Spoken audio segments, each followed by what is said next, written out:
Bapa di dalam kerajaan surga, tak sanggup kami untuk memahami Engkau yang tak terbatas itu. Sebab itu dengan kerendahan hati kami memohon, Tuhan tolong kami. Roh Kudus pimpin kami supaya hati kami menyatu dengan firman Tuhan. Kami mengerti dan kami punya sikap hati untuk melakukannya dengan tunduk dan hormat. Baik hamba-Mu yang dipercaya untuk menguraikan dan juga setiap jemaat yang boleh bersama-sama belajar dan mendengar firman-Mu. Kami mau bertumbuh sama-sama untuk taat melakukan firman Tuhan. Berfirmanlah ya Tuhan, karena kami siap untuk mendengar dan taat. Dengan penuh ucapan syukur kami sambut berita firman-Mu. Di dalam nama Tuhan Yesus Kristus yang mengasihi kami, yang melayakkan dan memampukan kami menerima firman-Nya, kami sudah berdoa dan bersyukur. Amin. Bapak Ibu Saudara yang terkasih, pada pagi hari ini kita akan merenungkan satu tema firman Tuhan yang akan kita renungkan dari Mazmur pasal yang ke-34 ayat yang ke-5 sampai dengan ayat yang ke-8 kalau di warta ya, tapi saya tambahkan ayat yang ke-9. Ini adalah tema firman Tuhan yang akan kita renungkan pada pagi hari ini. Kita baca sama-sama ya Bapak Ibu Saudara, 1, 2, 3. Penyertaan Tuhan lewat kuasa firman dan doa di tengah kesulitan. Penyertaan Tuhan lewat kuasa firman dan doa di tengah kesulitan. Firman dan doa adalah alat anugerah Tuhan bagi umatnya yang percaya. Nah saudara, kita mau membaca Mazmur 34 ayat 5 sampai dengan yang ke-9. Bapak Ibu Saudara boleh membuka Alkitabnya masing-masing. Baik Alkitab fisik maupun Alkitab di gadget Bapak Ibu Saudara. Atau juga bisa membaca yang sudah saya siapkan di depan.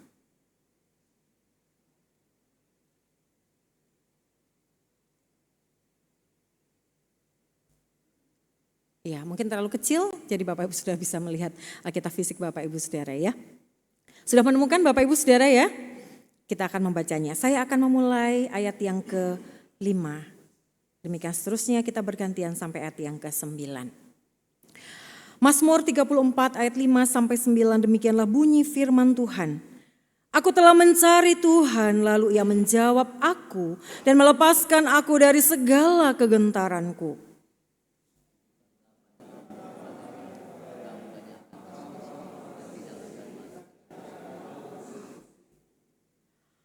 Orang yang tertindas ini berseru dan Tuhan mendengar.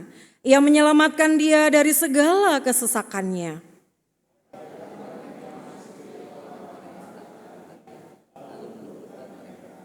Ayat 9 kita baca bersama-sama. Kecaplah dan lihatlah betapa baiknya Tuhan itu. Berbahagialah orang yang berlindung padanya. Selamat dan berbahagia bagi setiap kita yang selalu setia untuk membaca, merenungkan, terlebih lagi melakukan firman Tuhan dalam kehidupan kita. Bapak Ibu Saudara, Mazmur 34 ini itu bukan dituliskan oleh Raja Daud ketika dia sedang berada di istana yang nyaman. Apa yang dituliskan oleh Daud di dalam Mazmur 34 ini itu terjadi ketika, ini merupakan kisah kalau Bapak Ibu Saudara baca Mazmur 34 yang pertama, di situ dijelaskan ya dalam kondisi apa. Ketika dia pura-pura gila di depan Raja Gad, di depan Raja Abimelek atau juga bisa disebut sebagai Raja Akis. Bapak Ibu Saudara bisa melihat subscribe yang di bawah itu. Kisah ini ada di dalam 1 Samuel 21 ayat 10 sampai 15. Jadi Mazmur ini dihasilkan dari hasil perenungan, pengalaman pribadi Daud ketika dia berada di dalam pelarian. Ia tidak sedang berada dalam kondisi menang perang sehingga ada puji-pujian sorak-sorai kemenangan atas perang yang ia hadapi. Tetapi ia sedang melarikan diri dari Raja Saul karena dia terancam dibunuh oleh Raja Saul. Jadi ia sedang berada di dalam ketakutan. Ia sendirian, gak ada pasukan yang menjaga dan melindungi dia. Dia tanpa perlindungan pasukan. Dan di dalam keadaan terdesak itu justru anehnya Daud itu lari kemana saudara? Dia lari ke Gad. Gad itu kota apa saudara? Itu kota orang Filistin, musuh Israel. Kita ingat siapa orang Filistin yang dikalahkan oleh Daud? Yang tinggi besar? Itu tempat di mana musuh Israel yaitu Goliat. Gitu ya, tanah kampung halaman Goliat yang pernah dikalahkan oleh Daud. Nah saudara, ironisnya pegawainya Raja Gad tadi itu kenal gitu ya. Dan dia berkata, loh ini bukannya Daud. Raja yang olehnya orang-orang Israel itu bernyanyi, Saul mengalahkan beribu-ribu musuh. Sementara Daud mengalahkan berlaksa-laksa. Coba bayangkan saudara ada di sana sebagai Daud. Daud yang lari ketakutan dari Saul, lalu dia lari ke negeri Gad. Sementara orang-orang di sana kenal, itu Daud yang pernah mengalahkan pahlawannya yang gagah perkasa. Sebagai Daud kira-kira Bapak Ibu Saudara gimana? Bayangkan, dia berada di dalam kondisi sangat terjepit dan ketakutan. Tetapi di dalam situasi gelap seperti ini saudara, keluar kesaksian yang terang gitu ya. Keluar satu kesaksian yang terang. Tujukanlah pandanganmu kepadanya. Seorang yang berada di dalam ketakutan, dia menghasilkan satu mazmur untuk mengajak orang memuji Allah dan berkata, tujukanlah pandanganmu kepadanya. Saudara, Daud berada terjepit di kota musuh. Gitu ya. Nah, saudara, ini penting karena mazmur yang digubah oleh Daud ini bukan teori tentang Tuhan. Bukan teori pengetahuan tentang Tuhan. Tetapi ini adalah pengalaman nyata. Daud pernah berada di dalam kondisi tertekan. Sehingga dia punya ide pura-pura gila. Ya, saudara bayangkan Daud raja dengan mahkota kemuliaan tiba-tiba harus pura-pura gila dengan menjulurkan lidahnya. Bapak sudah pernah lihat orang yang di jalan yang sudah kehilangan kesadaran kewarasannya ya. Dia menjulurkan lidahnya sampai air lidahnya ini menetes gitu ya. Sambil gores-gores pintu gerbang. Sudah bisa bayangkan dia sampai ketakutan sampai harus berlaku demikian. Tapi bagaimana Raja Akis mengatakan ngapain ngurusin orang gila gitu ya. Karena bagi mereka orang gila itu gak ada artinya. Dan dianggap tidak akan menjadi masalah buat mereka. Saudara, pertanyaannya adalah bagaimana kita menyadari bahwa kita sedang berada di dalam penyertaan Tuhan. Bagaimana kita bisa seperti Daud tahu bahwa Tuhan sedang menyertai kita sedangkan keadaan hidup kita tidak berubah. Bagaimana kita tahu bahwa Tuhan sedang menyertai kita tetapi hidup kita masih gelap.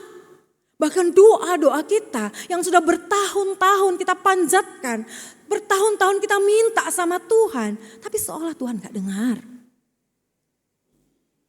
Mazmur 34 ayat 5-8 memberikan jawaban pertanyaan tadi saudara. Bagaimana kita tahu Tuhan menyertai kita? Mazmur ini memberikan jawaban kepada kita. Yang pertama saudara, penyertaan Tuhan itu dialami saat kita mengarahkan hati kita kepada Tuhan. Ini perlu kita catat Bapak Ibu Saudara. Penyertaan Tuhan itu akan kita alami. Sebenarnya kita alami, tetapi kita perlu memandang kepada Tuhan. Penyertaan itu dialami saat kita mengarahkan hati kepadanya. Mari kita berfokus pada ayat 5 dan 6. Di sana ada doa pengakuan, ada syukur pengakuan bahwa Tuhan mendengar doa Daud dan ia melepaskan Daud. Tetapi dalam ayat yang ke-6 dia berkata, tujukanlah pandanganmu kepadanya. Saudara, kata Ibraninya adalah nabat. Memandang ke arah, fokus, nggak ke kanan, ke kiri. Mungkin saat kita sedang mengalami duka cita karena pergumulan permasalahan kita menunduk dengan lesu ya Bapak Ibu Saudara ya. Tetapi Raja Daud ini mengajak kita pandanglah gitu ya. Bahwa mukamu ini arahkan, fokus sama Tuhan. Jadi bukan sekadar melihat, tetapi mengarahkan diri dengan sengaja. Ketika kita tunduk langsung difokuskan gini Bapak Ibu Saudara ya. Seolah-olah seperti itu ya gambarannya dari kata ini. Lihat, fokus, pandang dengan penuh pengharapan kepada Tuhan. Fokus pandanganmu dengan penuh harapan kepada Tuhan. Nah pertanyaannya saudara, mengapa Daud dalam kondisi tertekan bisa berkata seperti itu? Pandanganmu itu arahkan dengan fokus penuh pengharapan kepada Tuhan. Kenapa saudara? Itu ada rahasianya. Enggak tiba-tiba orang punya masalah, oh pandanglah Tuhan, arahkan mukamu kepadanya. Enggak tiba-tiba saudara. Karena itu firman Tuhan hari ini berbicara tentang penyertaan Tuhan dalam kuasa firman dan doa. Rahasianya saudara, Daud itu adalah orang yang dibentuk oleh Taurat. Dia adalah orang yang percaya, mengenal Taurat dan percaya kepada Taurat. Sebagai orang Israel, ia ada di bawah atau hidup di dalam hukum perjanjian Allah.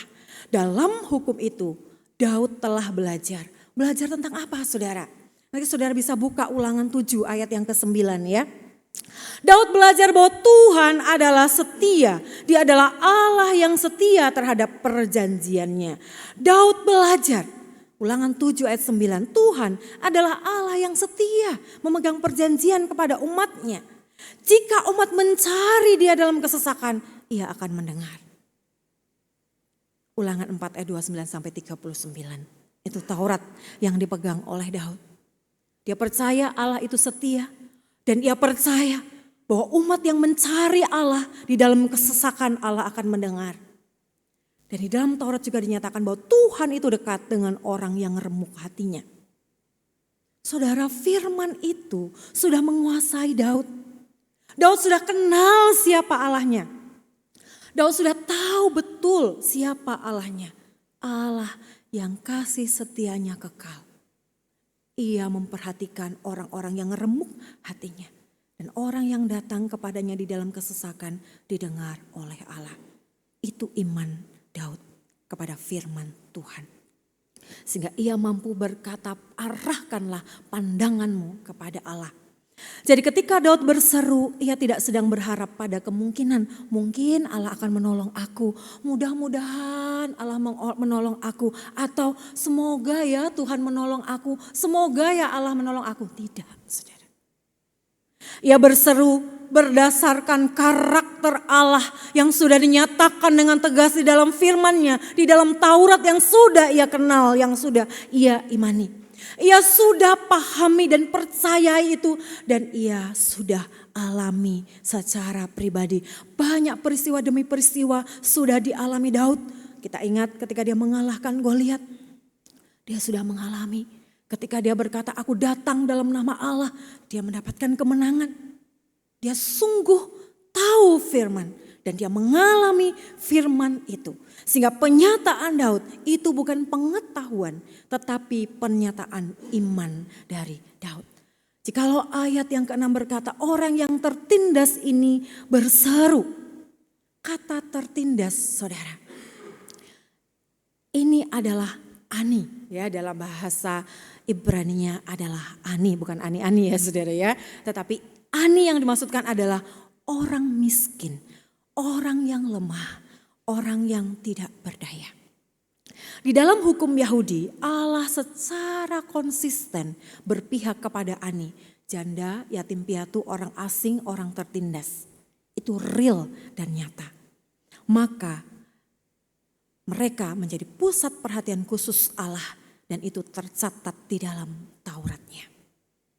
Dan Daud menyebut dirinya ani, orang yang miskin, yang lemah, yang tertindas. Daud tidak menyembunyikan kelemahannya. Daud tidak menyembunyikan kelemahannya, ketakutannya, kesedihannya. Dan saudara, memang jadi perdebatan ya ketika Daud pura-pura gila itu kan bohong. Jadi perdebatan itu kan salah. Saudara, bahkan di dalam kelemahannya ketika dia berdosa, dia yakin dan percaya bahwa Allah itu setia terhadap dia. Bukan berarti dosa dibiarkan ya saudara ya. Tetapi itulah belas kasih Allah yang begitu besar yang ia yakini. Dalam keadaan terjepit itu saudara. Ia tetap berseru. Saudara berseru di dalam bagian ini itu adalah tesaak. Tesaak itu berarti teriakan minta tolong yang sangat dalam. Kata yang sama, kalau saudara perhatikan itu juga dituliskan di dalam Keluaran 2 ayat 23. Ketika bangsa Israel sedang berada di tanah Mesir dalam penderitaan karena perbudakan. Di sana dikatakan berseru-seru sampai Allah mendengar teriakan seruan mereka. Itu yang dipakai sama kata tesa'ah. Seruan yang sangat mendalam, teriakan minta tolong yang mendalam yang ditujukan kepada Allah. Artinya Daud melihat dirinya dalam pola karya Allah yang sama. Bahwa Allah adalah Allah yang mendengar seruan umatnya. Allah adalah Allah yang mendengar seruan umatnya. Disinilah doa itu mewujud menjadi iman dan pengenalan akan yang dalam. Disinilah doa itu menjadi wujud dari iman dan pengenalan akan Allah yang dalam. Bukan sekedar ekspresi emosi kita karena butuh Tuhan kita datang kepada Tuhan dan berdoa. Tetapi doa itu adalah respon terhadap firman yang sudah lebih dulu berbicara kepadanya. Doa itu adalah respon pengenalan akan firman tentang Allah. Dan pola Allah berkarya di tengah-tengah umatnya. Saudara, saya ingin menunjukkan satu video kepada saudara. Ini sebuah kisah tentang seorang yang bernama Josh Muller. Video ini hanya animasi untuk menolong saudara mengerti kondisi pada waktu itu tentang Josh Muller.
Oke, terima kasih Penginjil Nathan. Saudara, Josh Muller adalah seorang penginjil yang merawat 10.000 anak yatim piatu. Saudara bisa bayangkan kalau saudara adalah Josh Muller. Pagi itu anak-anak harus sarapan, tapi dia gak punya uang, gak punya makanan. Tapi Josh Muller adalah orang yang mengandalkan Tuhan. Dia gak minta tolong sama siapapun, gak minta uang sama siapapun. Tapi dia mengajak anak-anak untuk berdoa. Dari mana Josh Muller bisa sekuat itu saudara? Karena dia kenal Allahnya. Pengenalan itu dari firman Tuhan. Apakah kebetulan saudara tukang susu dan tukang roti itu lewat? Tidak, itu providensia Allah. Pada orang yang takut akan dia. Pada orang yang mengandalkan dia. Pada orang yang percaya kepada dia. Saudara, tetapi ada satu hal yang penting yang perlu kita perhatikan. Yang terutama bukanlah karena ketersediaan susu dan roti. Tetapi yang utama adalah bagaimana hati yang berseru mengarahkan pandangannya kepada Allah dengan penuh keyakinan iman bahwa Allah yang dipercayai adalah setia. Ini yang penting saudara, ini yang paling utama. Hati yang diarahkan kepada Allah, yang berseru berdasarkan keyakinan iman bahwa Allah adalah setia. Saudara, penyertaan Tuhan itu tidak berhenti tentu saja pada doa yang kita naikkan. Sebab kita tidak berbicara kepada angin, kita tidak berbicara kepada ruang kosong, tetapi kepada Allah yang berdaulat. Allah yang bergerak secara aktif untuk melindungi umatnya.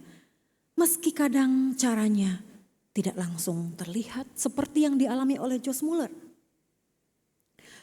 Pada bagian berikutnya, Mazmur ini menunjukkan sesuatu yang lebih dalam. Penyertaan Tuhan adalah tindakan aktifnya yang berdaulat. Saudara, penyertaan Tuhan adalah tindakan aktifnya yang berdaulat. Ayat yang ke-7 dikatakan di sana, malaikat Tuhan berkemah di sekeliling orang-orang yang takut akan Dia. Kata berkemah dalam bahasa Ibrani adalah koneh. Ini adalah istilah militer. Ini adalah gambaran tentara yang sedang mengepung, mengelilingi untuk melindungi. Saudara bisa lihat gambaran yang di depan ya. Muncul seolah-olah itu gambarnya seperti itu ya saudara. Ada malaikat Tuhan yang berkeliling, berkemah, mengelilingi orang-orang yang takut akan Dia. Saudara, ini bukan pengetahuan, tapi memang demikianlah yang terjadi dalam diri setiap orang yang percaya Allah menyertai, Allah melindungi. Saudara, Allah itu bukanlah Allah yang sekedar mendengar doa kita, tetapi Dia adalah Allah yang diam di dalam hidup kita dan Ia bertindak. Berkemah itu artinya tinggal ya saudara, berdiam di dalam diri kita, di sekitar kita. Kalau dalam gambaran itu, tetapi kita tahu dalam pemahaman kita bahwa Allah itu berdiam dalam diri kita. Sebab kita ini adalah bait Allah, bait Roh Kudus.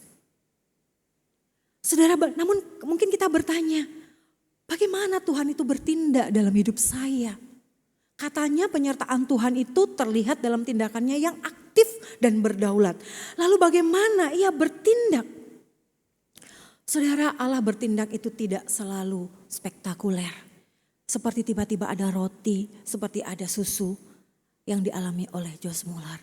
Tidak selalu instan apa yang kita doakan kepada Tuhan itu dijawab oleh Tuhan. Bahkan tidak selalu apa yang Tuhan kerjakan itu terlihat oleh mata jasmani kita. Tetapi Dia adalah Allah yang berdaulat, artinya Dia adalah Allah yang berkuasa penuh dengan kebijaksanaannya. Dia mengatur segala sesuatu dalam hidup kita. Di dalam kebijaksanaan Allah, Ia berdaulat, berkuasa penuh untuk mengatur segala sesuatu. Kalau pada Josh Muller, Tuhan memakai tukang roti dan tukang susu. Kalau dalam kehidupan saya dan saudara, kalau dalam kehidupan Daud, dia memakai justru situasi yang mencekam. Tapi dalam situasi yang mencekam itu Tuhan membuatnya bisa lolos dari ancaman. Kalau dalam hidup saudara, Tuhan mungkin bisa memakai dokter untuk bisa menolong Anda yang sakit, saudara yang sakit. Atau mungkin juga bisa memakai teman saudara, teman kita untuk menolong kita. Untuk menguatkan kita. Atau bahkan Tuhan tidak mengirimkan dokter, tidak mengirimkan teman. Tapi Dia memberikan kita firman. Dan firman itu memberikan kekuatan. Saudara, bahkan penderitaan atau kesulitan atau masalah atau pergumulan itu sendiri Tuhan memakai itu, mengirimkan itu kepada saya dan saudara karena Dia sedang ingin membentuk saya dan saudara menjadi pribadi yang indah, semakin serupa dengan karakter Allah. Bukankah berkat yang terbesar itu adalah Allah? Bukankah berkat terbesar itu ketika saya dan saudara dapat hidup berkenan seturut kehendaknya? Bukankah berkat terbesar itu adalah ketika saya dan saudara dapat semakin sempurna segambar dengan karakter Allah? Terkadang masalah-masalah yang kita hadapi itu justru Tuhan kirimkan untuk membentuk karakter hidup kita. Saudara, penyertaan Tuhan itu tidak selalu mengubah keadaan kita seperti yang kita inginkan. Ingatlah Allah berdaulat, berkuasa penuh di dalam kebijaksanaannya untuk mengatur segala sesuatu, untuk mendatangkan kebaikan dalam diri kita menurut kehendak dan rancangannya yang indah. Tuhan Yesus mati di atas kayu salib saudara, supaya saya dan saudara menjadi serupa dan segambar dengan Allah. Dan itu fokus utama Allah dalam hidup saya dan saudara dibandingkan penyediaan roti dan susu atau kebutuhan-kebutuhan jasmani kita. Karena itu seringkali memang banyak orang Kristen yang kecewa, marah kepada Tuhan. Karena Tuhan tidak mengabulkan keinginannya. Orang yang menjengkelkan masih terus menjengkelkan dan tidak berubah. Mungkin kita bergumul dalam masalah ekonomi dan kita masih belum juga mengalami penyelesaian atas pergumulan ekonomi kita atau sakit penyakit kita. Tetapi saudara, penderitaan dan kesulitan Tuhan pakai untuk membuat kita menjadi indah dalam pandangannya. Kadang keadaan hidup kita tidak berubah, saudara. Tetapi tanpa kita sadari, hati kita, karakter kita sudah berubah. Dan itu berkenan di hati Tuhan. Bukankah itu indah, saudara? Itulah sebabnya dengan keyakinan Daud berkata sebagai poin yang ketiga, saudara. Penyertaan Tuhan itu menghasilkan pengalaman iman yang nyata. Tidak mungkin orang yang percaya kepada Allah dengan sungguh-sungguh, setiap orang yang percaya kepada firman-Nya itu tidak mengalami Tuhan. Gak mungkin saya dan saudara yang percaya kepada Dia, kita yang sudah menerima firman-Nya tidak punya pengalaman secara pribadi akan iman itu bersama dengan Tuhan. Rasul Paulus berkata, Daud berkata, pernyataan Tuhan itu menghasilkan pengalaman iman yang nyata. Karena itu Daud berkata apa, saudara? Kecaplah dan lihatlah. Kecaplah dan lihatlah betapa baiknya Tuhan. Saudara, kecaplah di sini dalam bahasa Ibrani-nya adalah ta'am. Ta'am itu mencicipi, mengalami secara pribadi. Karena itu kecaplah, cicipilah, alamilah secara pribadi betapa baiknya Tuhan itu.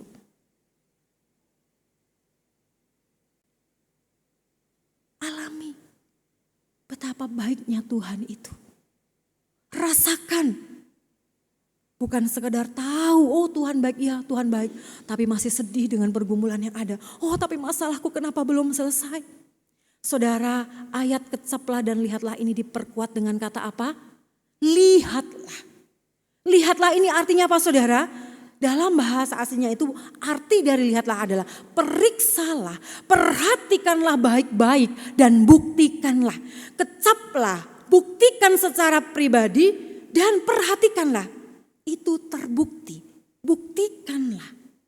Saudara, Daud tidak berkata begini, percaya saja tanpa pengalaman. Percaya saja wis, yang penting percaya saja sama Yesus. Yesus itu baik, Allah itu baik. Enggak, saudara. Daud berkata, alami sendiri. Buktikan sendiri, cicipi sendiri betapa baiknya Tuhan itu. Di sini Daud tidak berkata apa, saudara? Tidak, kata baik di sini menunjukkan pada karakter Allah. Betapa baik, betapa karakter Allah itu sempurna, setia dan penuh kasih. Alami, buktikan bahwa Allah itu setia, bahwa Allah sempurna dalam karyanya dalam hidupmu, bahwa Ia adalah setia dan penuh kasih. Mazmur ini tidak berkata hidupmu akan selalu baik-baik saja. Kecaplah dan nikmatilah bahwa keadaanmu akan selalu baik. Tetapi Mazmur ini berkata apa, saudara? Tuhan itu baik. Dia tidak berkata keadaanmu akan selalu baik, tetapi dia berkata Tuhan itu baik. Karena itu di dalam ayat yang 9 dia berkata, berbahagialah orang yang berlindung kepada Tuhan yang adalah baik itu. Berlindung berarti menempatkan diri kita sepenuhnya dalam perlindungan Allah yang baik. Mempercayakan kita sepenuhnya kepada Allah yang kasih setianya kekal. Allah yang setia, Allah yang penuh dengan kasih. Bahagia di sini bukan berarti hidup saya dan saudara akan tanpa masalah. Saya percaya setiap kita mulai dari yang ada di atas mimbar ini sampai yang paling belakang. Semuanya punya masalah sendiri-sendiri, saudara. Berbahagia itu bukan berarti tanpa masalah. Berbahagia di sini berarti hidup di dalam kepastian bahwa Allah itu yang kita percayai, yang kita sembah, Dia baik dan dapat dipercaya. Amin, Bapak Ibu. Dia Allah yang baik dan dapat dipercaya. Saudara, Rasul Paulus kita ingat di dalam perjanjian baru. Dia pernah berdoa 3 kali. Minta duri dalam dagingnya untuk diangkat. Tetapi apakah didengarkan oleh Tuhan doanya? Didengar Bapak Ibu Saudara ya. Tetapi apakah Tuhan mengabulkan permintaan Rasul Paulus? Rasul Paulus berkata, telah 3 kali aku berdoa tetapi Tuhan tidak mengangkat duri dalam dagingku. Tetapi Tuhan berkata kepada Rasul Paulus, cukuplah kasih karuniaku bagimu. Sebab justru dalam kelemahanku lah kuasaku menjadi sempurna. Justru karena kelemahan itu dalam pelayanan Rasul Paulus menjadi sempurna. Sebab dia tidak mengandalkan dirinya sendiri, tapi dia selalu bergantung dan mengandalkan Allah. Sehingga dia tidak menjadi pelayan Tuhan yang sombong, karena dia tahu betul dia lemah. Kekuatan yang berlimpah-limpah di dalam dirinya itu berasal dari Allah. Saudara, itu indah. Itu karya Allah dalam kedaulatannya yang sempurna di dalam diri Rasul Paulus. Masalahnya gak selesai, tetap ada. Tapi di situ ada kekuatan Tuhan berlimpah-limpah. Sehingga Rasul Paulus bisa menyelesaikan tugas pelayanannya sampai akhir. Bahkan sampai ia mati dalam penghukuman. Tetapi ia indah dalam pandangan Tuhan. Saudara, di dalam diri Rasul Paulus tidak terjadi mujizat yang instan, yang tiba-tiba seperti yang juga dialami oleh Josh Muller, saudara. Tiba-tiba mujizat itu datang ya saudara ya. Rasul Paulus tidak mengalami itu. Tapi ada penyertaan, ada kasih karunia-Nya yang cukup. Saudara, di sini ada satu gambar seorang yang mungkin saudara kenal, Nick Vujicic. Dia punya tangan? Enggak punya. Apakah dia pernah minta sama Tuhan supaya dia tubuhnya sempurna? Pernah. Tapi Tuhan gak kabulkan. Tapi Nick yakin Tuhan memampukan dia. Dan dia menjadi seorang pembicara, seorang penginjil yang membawa banyak orang untuk percaya kepada Yesus. Saudara, saya ingin juga menampilkan satu video kesaksian dari Nick Vujicic.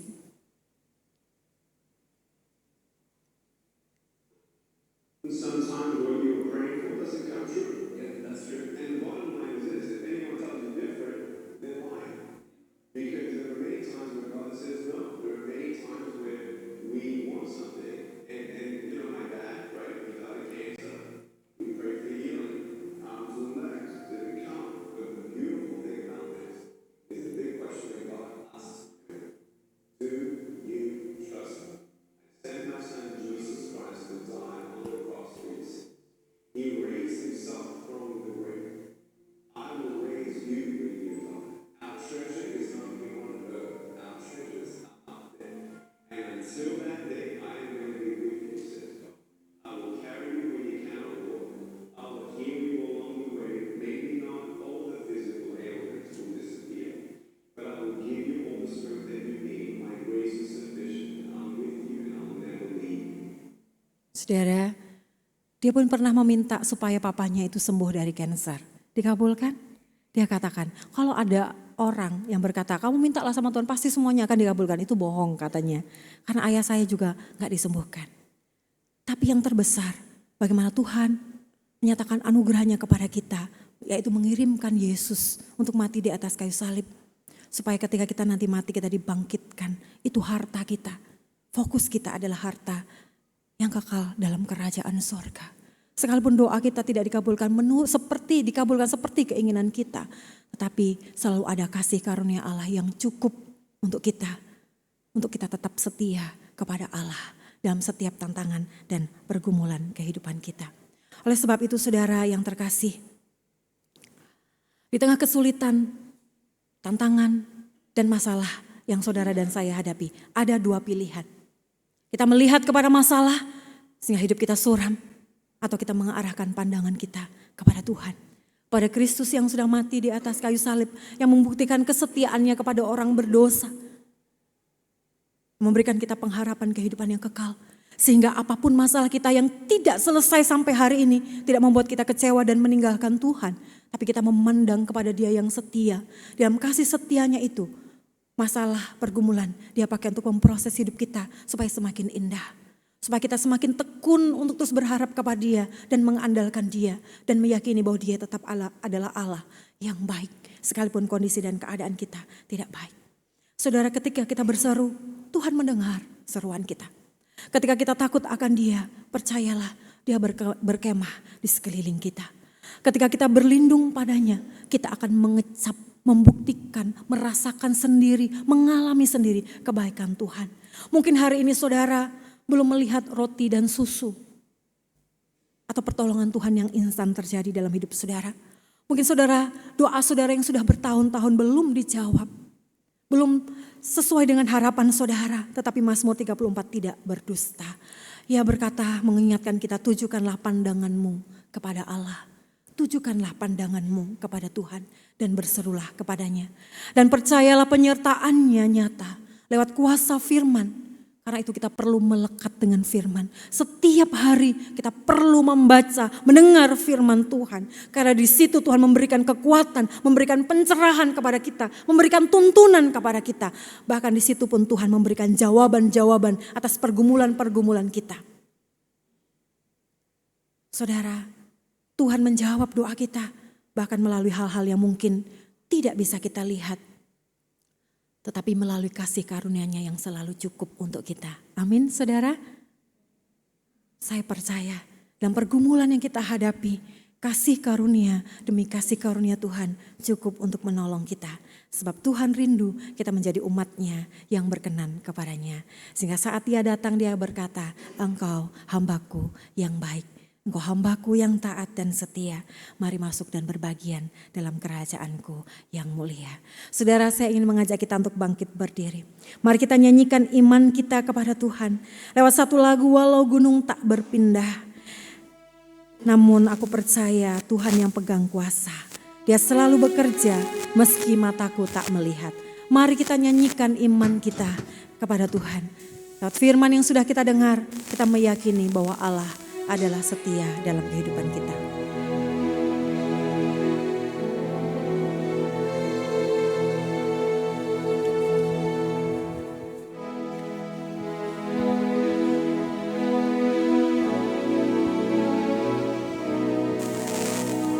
Jiwaku bertanya,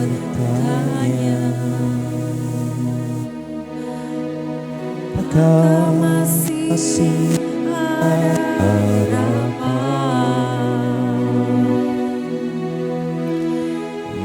melewati tangisan, rasa sesak di dada, imanku berkata, Tuhanku yang pegang kuasa, Dia selalu bekerja, meski mataku tak melihat. Walau gunung tak berpindah, walaupun gunung itu tak berpindah, tetap percaya Kau yang punya kuasa. Sekalipun ku dalam lembah gelap, tak mengapa asal Kau di sampingku. Walaupun masalahku masih ada, tetap percaya rencana-Mu terindah. Pribadiku takkan pernah berubah. Iman yang aku pegang padamu, Tuhan yang setia. Walaupun masalahku masih ada, tetap percaya rencana-Mu indah. Pribadimu takkan berubah, iman yang aku pegang padamu, Tuhan yang setia.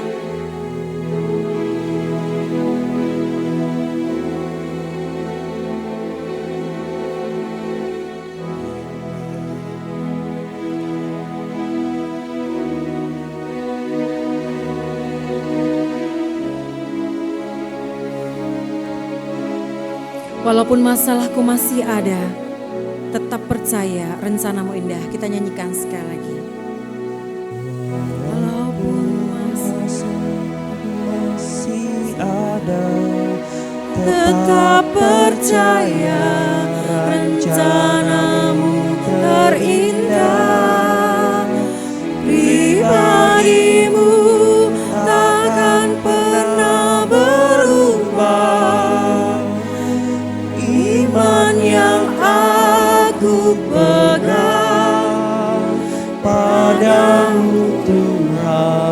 yang setia. Walaupun gunung itu tak berpindah, walaupun gunung itu tak berpindah, tetap percaya Kau yang punya kuasa.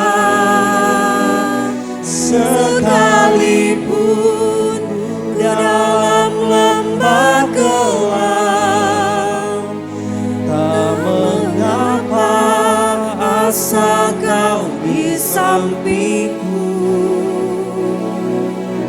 Walaupun masalahku masih ada, tetap percaya rencanamu terindah.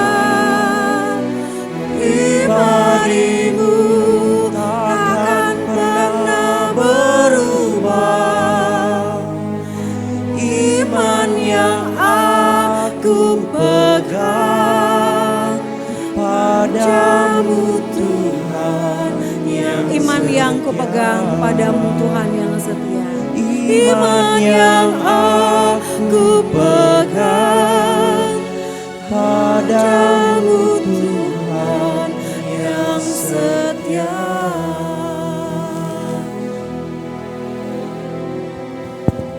Saudara, percayalah akan penyertaan Tuhan dalam hidup saudara. Lewat kuasa firman dan doa dalam pengenalan kita akan Allah. Mari kita berdoa. Terima kasih ya Tuhan. Pada pagi hari ini kami dibawa kepada pengenalan akan Engkau yang lebih lagi Tuhan. Bahwa Engkau adalah Allah yang setia. Allah yang tidak pernah meninggalkan umatnya. Yang sedang berada dalam keadaan tertekan, tertindas, terancam. Dalam penderitaan, dalam kelemahan, dalam pergumulan, di dalam himpitan. Ajar kami untuk mengarahkan pandangan kami kepadamu ya Tuhan. Tolong kami supaya benar-benar kami dapat mengalami Tuhan. Tatkala dalam kelemahan iman kami tidak dapat melihat karya Tuhan dengan mata jasmani kami. Tapi biarlah kuasai kami dengan firman dan kuasa roh-Mu ya Tuhan. Sehingga mata rohani kami dapat melihat sungguh Engkau Allah yang setia. Tidak pernah meninggalkan kami. Sungguh Engkau berkemah di sekeliling kami. Menyertai, melindungi dan memimpin hidup kami. Terima kasih Tuhan, kami percaya kami adalah orang-orang yang sudah dan akan terus mengalami secara pribadi Allah yang setia itu dalam kehidupan kami. Sehingga didapati sampai akhir kami adalah hamba-hamba yang teguh dalam iman dan pengharapan kami kepada Engkau. Sekalipun masalah kami tidak berpindah dari hidup kami. Sebab di situ kami yakin dan percaya ada kekuatan berlimpah-limpah yang Tuhan anugerahkan. Namun di dalam iman kami terus berharap dan bersandar. Kami dapat melewati, bahkan kami dapat pertolongan dari setiap masalah dan pergumulan kami. Terima kasih Bapa, Engkau yang sempurna itu akan terus berkarya dalam diri setiap umat-Mu yang hadir pada pagi hari ini, yang sudah mendengar firman-Mu. Kami pulang dengan kekuatan yang baru, dalam iman yang teguh kepada Allah kami yang berdaulat dan setia untuk memelihara kami kekal selama-lamanya. Amin. Puji nama Tuhan. Bapak Ibu Saudara dipersilakan untuk duduk kembali.